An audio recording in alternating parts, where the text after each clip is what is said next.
let's let's go to our esteemed Honorable Paul Hellyer of Canada. We would give you 20 minutes, sir. Thank you very much, Mr. Chair, and thank you for giving me this opportunity to speak. And thank you, Steve, for the invitation.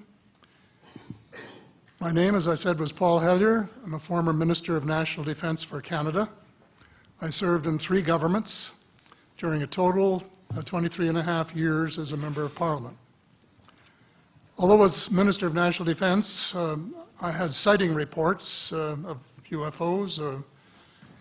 I was too busy to be concerned about them at the time because I was trying to unify the Army, Navy and Air Force into a single Canadian Defence Force. And that itself was a kind of battle to the finish. So this was not high on my agenda. But about 10 years ago, I started getting interested due to a young man from Ottawa sending me material on the subject. I told him I was too busy to read it, but he had confidence that someday I would. He sent me a copy of Colonel Corso's book, The Day After Roswell. It took me a while to get around to reading it, but I took it for my summer reading in 2005 and was really impressed with what was contained in it. And what I thought to myself is there are huge issues here, huge issues. And the American people and the people of the world have a right to know what's going on because they're part of it. It's not just an isolated thing. And so after confirming the contents of the book with a retired United States Air Force general, I accepted the invitation of Victor Vigiani, who's over here somewhere, and his cohort, Mike Bird, to speak to a symposium at the University of Toronto. And I said, UFOs are as real as the airplanes flying overhead. That gave me the dubious distinction of being the first person of cabinet rank in the G8 group of countries to say so unequivocally.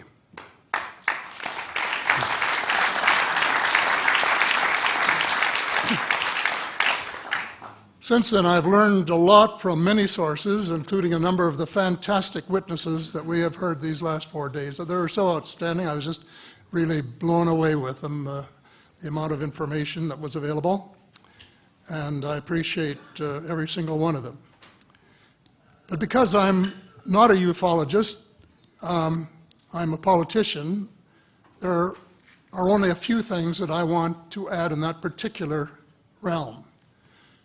First is that about in the 1960s sometime, there was a flotilla of UFOs headed south that crossed into NATO territory in Europe.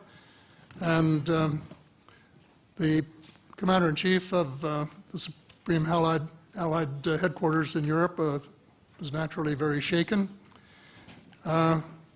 Fortunately, or maybe divine providence, before the panic button was pushed, the flotilla turned around and headed back north. Obviously, they had thought maybe they were Russian and they were very concerned about it. Anyway, an investigation was launched into this whole subject, and a document was prepared which concluded that at least 4 species had been visiting Earth for thousands of years. And this is my own view at this stage as well. So, except for that, there are just a couple of things that we've talked about that I'd like to refer to. And one was that we were referring to them as they until this morning when Linda Moulton Howe, I think she was the first one, actually named 3 different species. I have brought my latest book called Light at the End of the Tunnel, A Survival Plan for the Human Species, as an aide-memoir, and I name 5 different species here. I'm aware of more now. As a matter of fact, I saw a document just a few days ago that mentioned 20. and I think you, Mr. Chairman, were interested in some of the places they might come from. And I have in here Zeta Reticuli, R-E-T-I-C-U-L-I, Reticuli, the Pleiades, Orion, Andromeda, and the Altair star systems. So I don't think we can any more refer to them as they, because they're not an amorphous mass. They are different species and consequently may have different agendas. I don't think we can say that they all have the same agenda any more than we could say that the United States, China, and Russia had the same agenda. Our real interests may be very similar, but as of now, our perceived interests are still quite far apart. One more observation before I begin what I want to say, and that is that we spent quite a bit of time talking about the 66-year-old cadavers. And I was glad to have Linda this morning finally say that there are live ETs on Earth at this present time, and at least 2 of them probably working with the United States government. The other species that I learned about not too long ago was called the tall whites. And this is when Paula Harris broke the story just a few years ago. And through her good offices, I had the chance to talk for about 3 hours with former Airman Charles Hall and listen to this absolutely fascinating story of how he was working with, first of all, he was scared out of his skin, but after that, when he got to know them, how he was working with, and finally they became to trust each other and have a good working relationship with the tall whites at the gunnery range at Indian Springs in Nevada. And these tall whites were living on United States Air Force property and working in cooperation with the United States Air Force and sharing technology with them. He wrote a book, incidentally, called Millennial Hospitality. There are 4 different versions, but Paula says that Millennial Hospitality number 2 is the best. I think that's the one I read, and it's a very interesting read if you want to sort of get inside the problem of what it's like to bump into these people floating across the terrain in the desert. Well, enough on that for now. My interest is in full disclosure. And my only caveat is I think probably I would say 95 to 98% full disclosure. I know of 1 or 2 things that I'm not sure should be in the public domain, at least yet. They will be someday, I'm sure, but not maybe immediately. But just as children survive the idea of the Tooth Fairy and Santa Claus when they become adult, I think that tax-paying citizens are quite capable of accepting the new and broader reality that we live in a cosmos teeming with life of various sorts. The fact that some other civilizations are more advanced than we are may be humbling, but that could be a necessary step in our survival.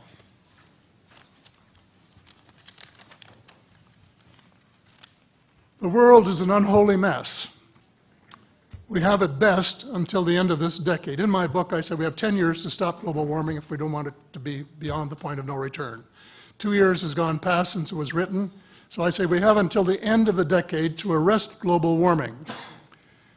Yet our leaders don't even talk about it very much except in a superficial way. They appear to be more interested in starting wars to control more oil and, in effect, prolong the gravity of the threat. Of course, even if they took the problem seriously, they wouldn't have the finances to finance the transition from oil to the clean economy, to clean energy, because we have an infinitely silly banking and financial system in the Western world.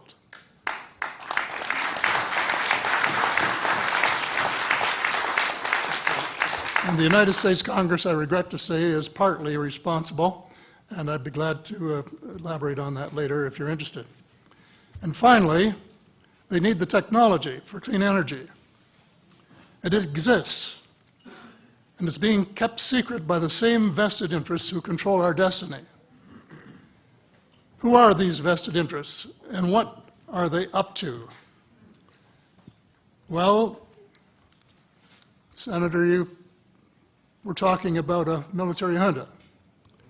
In my opinion, that is true, but I have broadened and deepened the definition to cabal, and the cabal comprises members of the Three Sisters: the Council on Foreign Relations, the Bilderbergers, and the Trilateral Commission, the International Banking Cartel, the Oil Cartel, members of various intelligence organizations, and select members of the military junta, who together have become a shadow government of not only the United States, but of much of the Western world.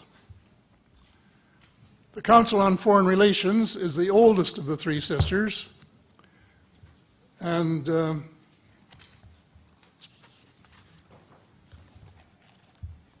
as early as October 1940, years before Germany surrendered to the Allied armies and to vaporize Hitler's vision of empire, the Council's Economic and Financial Group drafted a memorandum outlining a comprehensive policy, quote, to set forth the political, military, territorial, and economic requirements of the United States in its political potential leadership of the non-German world, including the United Kingdom itself, as well as the Western Hemisphere and the Far East. The Council made absolutely no effort to disguise, where's that? Right next page, yeah. The Council made no effort to disguise the fact that the purpose of the Grand Area and later world hegemony was to support an expanding U.S. economy, to provide it with raw materials and markets for its products. This was labeled the national interest, quote unquote. It was equally clear that the national interest was the interest of the ruling elite, whose members comprised the Council. The real interests of the majority of rank-and-file Americans was never a factor in the equation. So,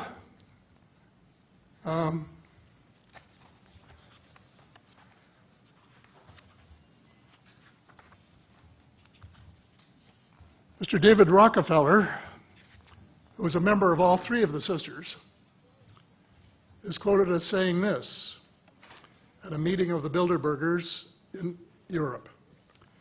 We are grateful to the Washington Post, the New York Times, Time magazine, and other great publications, whose directors have attended our meetings and respected their promises of discretion for almost 40 years. It would have been impossible for us to develop our plan for the world if we had been subjected to the lights of publicity during those years. But the world is more sophisticated and prepared to march toward a world government.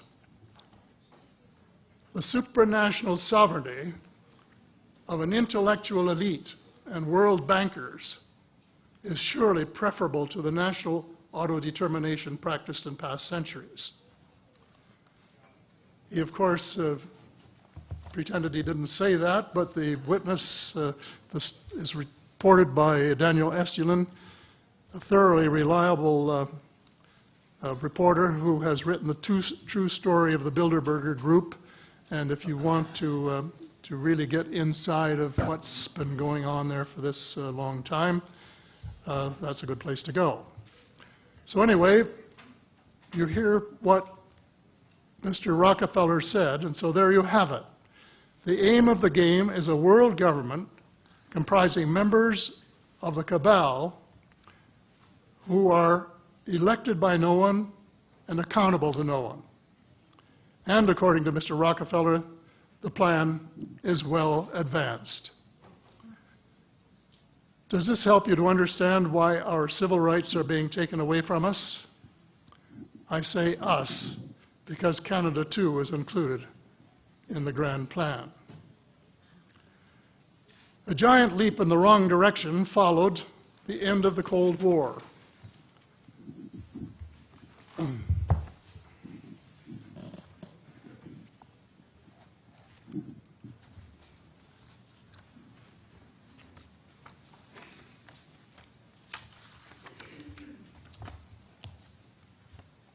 No one could have been happier than I was when the Berlin Wall came down on November the 9th, 1989. The elation on our side of the curtain was near universal and very significant on the other side as one country after another regained its freedom. Nearly everyone believed that it was the dawn of a new era of peace and prosperity for people everywhere. There was much talk of a peace dividend. The prospects were dazzling in their scope and diversity. It was a unique and God-given opportunity for a new, braver, and fairer world. We blew it. We blew the chance of a lifetime to do good things. A small group of zealots undermined our golden opportunity to pursue peace, not war, and little did we dream that they had a vastly different vision of the new world order. Their plan, which is now commonly known as the Project for a New American Century,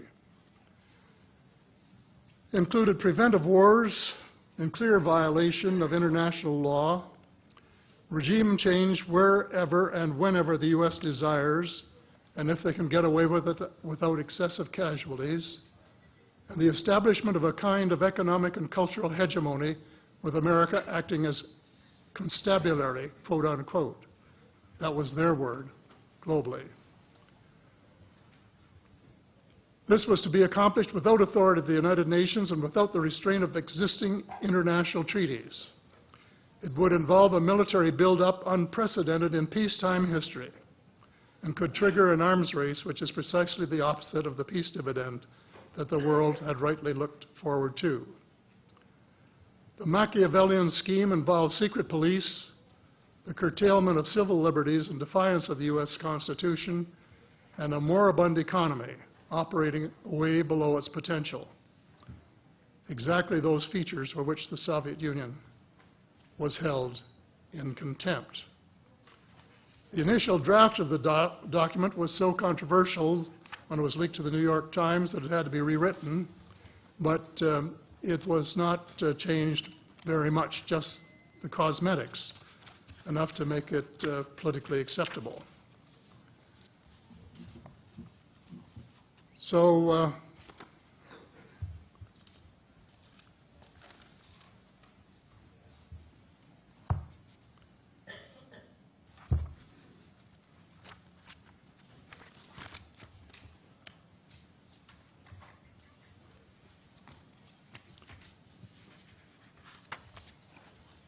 I have a minute here to my bearings.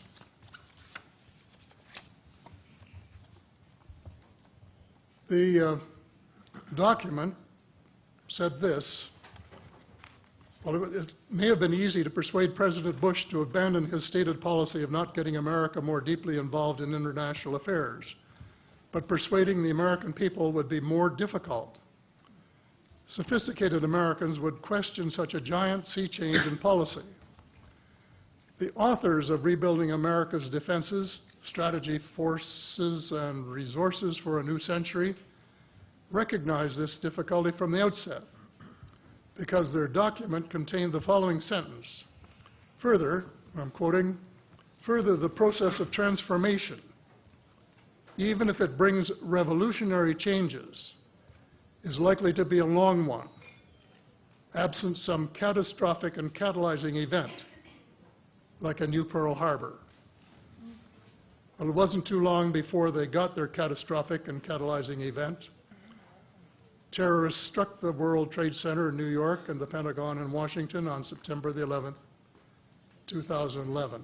And incidentally, they have removed the sentence about Pearl Harbor in the document that you can now get if you went to the internet to find it. Almost the whole world mourned. Canada mourned. The overwhelming majority of Muslims condemned the treacherous attacks. My sympathy for the friends and families of the injured and dead was genuine and unwavering to this day. My sympathy for the U.S. government began to grow a bit thin, however, when I heard President Bush cite the reasons for the attack. And I quote, "Why do they hate us?" he asked rhetorically in an address to the Congress. "They hate what they see right here in this chamber, democratically elected government. Their leaders are self-appointed.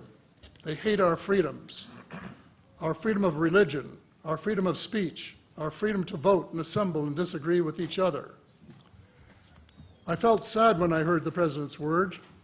I assumed that he believed what he was saying. But if that were true, he was profoundly ignorant of the real thoughts and feelings of people in other parts of the world.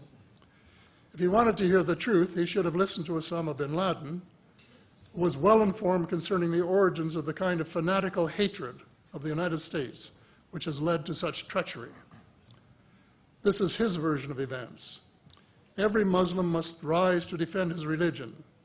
The wind of faith is blowing, and the wind of change is blowing to remove evil from the peninsula of Muhammad.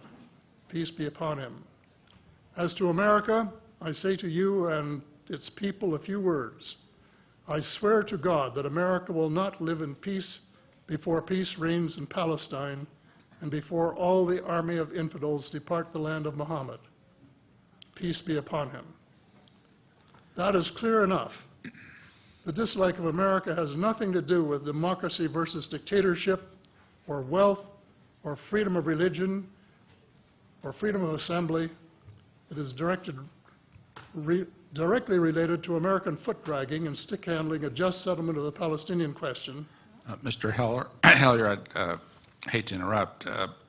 Time has expired, but I'm very happy if the panel has no objection to allow another minute or two to finish your statement. How much time do you think you need to finish it? I think probably somewhere between 1 and 5 minutes, most. I think we'll give you 2 minutes to finish your statement, as much as I'd like to grant more. Thank you. Okay.